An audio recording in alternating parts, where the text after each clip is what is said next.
Citizen for sustainable transport Thane रहिवासी नगर नियोजन तज्ज्ञ आणि नागरी हक्क कार्यकर्त्यांचं संयुक्त व्यासपीठ यांच्या वतीने ठाणे इंटिग्रेटेड रिंग मेट्रोबाबत गंभीर चिंता व्यक्त करण्यात आलेली आहे। एका पत्रकार परिषदेअंतर्गत या तज्ज्ञांनी आपली मतं व्यक्त केलेली आहेत। या प्रकल्पामध्ये 29 किलोमीटर एकूण रिंग कॉरिडॉर असून दररोज 6.5 लाखाहून अधिक प्रवासी प्रवास करतील असा अंदाज व्यक्त करण्यात आलेला आहे। मात्र या प्रकल्पामुळे मोठ्या प्रमाणामध्ये झाडांची कत्तल करून निसर्गाची हानी केली जाते। तसेच भूमिगत देखील अनेक बदल जे आहेत ते केले जातात। त्यामुळे आगामी काळामध्ये निश्चितच नैसर्गिक आपत्तीला आमंत्रण दिल्यासारखं होणार आहे असा अंदाज या ठिकाणी सुजाण नागरिकांनी व्यक्त केला आहे।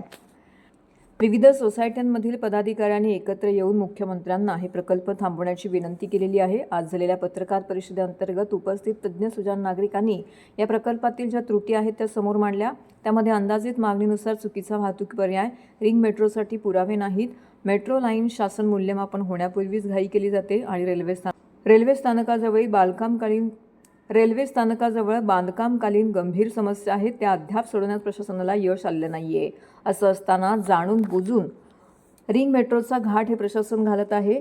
भूमिगत बोगदा खोदण्याची जोखीम या प्रकल्पाअंतर्गत घेतली जाणार आहे। त्यामुळे संभाव्य धोके जे आहेत ते निर्माण होत आहेत।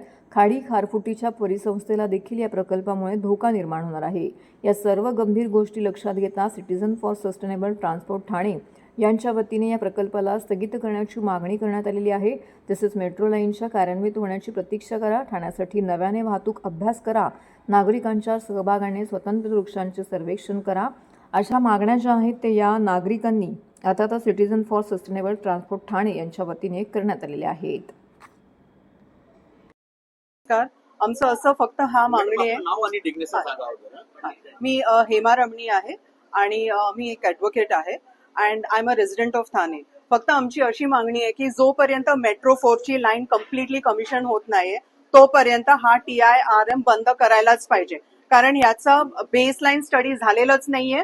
अँड आता काय चाललंय की they are taking one part of Thane, म्हणजे तो नॉर्दर्न पार्ट घेतलाय आणि सदर्न पार्ट जो सगळ्यात खूप जास्त कठीण आहे अंडरग्राऊंड करायचं ते त्यांनी करत नाहीये। सेकंडली बेसलाईन असं आहे की ती 30,000 ते 50,000 जर तुमची रायडरशिप असेल तर तुम्ही हा मेट्रो प्रोजेक्ट सुरू करू शकता, पण यांचं 2050 लाच 28,000 आहे। 2050 ला 28,000 ची रायडरशिप आहे। मग कशासाठी आणि कोणासाठी? आणि जो मेट्रो 4 आहे त्याच्यासाठी तुम्ही हा प्लीज 12,200 crores जो तुमचं बजेट आहे ते तुम्ही ऑल्टरनेट यानी की व्यवस्थित तुम्ही आम्हाला पेडेस्ट्रियन स्ट्रीट्स द्या आणि तुम्ही प्लीज आम्हाला बसेस द्या लास्ट माइल आणि फर्स्ट माइल कनेक्टिव्हिटीसाठी। ही आमची मागणी आहे आणि हा काम तुम्ही प्लीज थांबवा आत्ताचं आता। थँक्यू। आणि झाडं तर अजिबात कापायचं नाहीये, कारण the first casualty that is happening is cutting of trees and we are completely opposing cutting of trees in this. Thank you so much.